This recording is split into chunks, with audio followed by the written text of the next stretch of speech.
अस्सलाम वालेकुम, कैसे हैं गाइस। जो आज की हमारी वीडियो है, हम आपको दिखाएंगे कि टाइल मार्बल कैसे लगता है।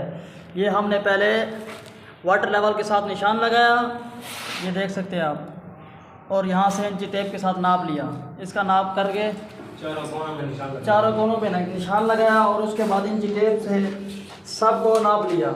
अब हम इसमें पहले सीमेंट डालेंगे,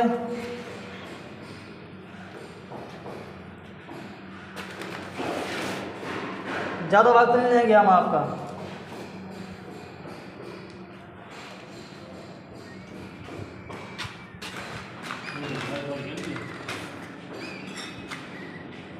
ये आप देख सकते हैं, इसमें सीमेंट सारा लग गया है। और इसके बाद हम आपको दिखाते हैं अभी नीचे मिसाला, और उसके बाद बेड बनाता हुआ दिखाएंगे आपको।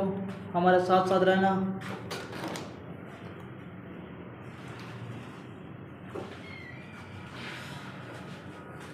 क्या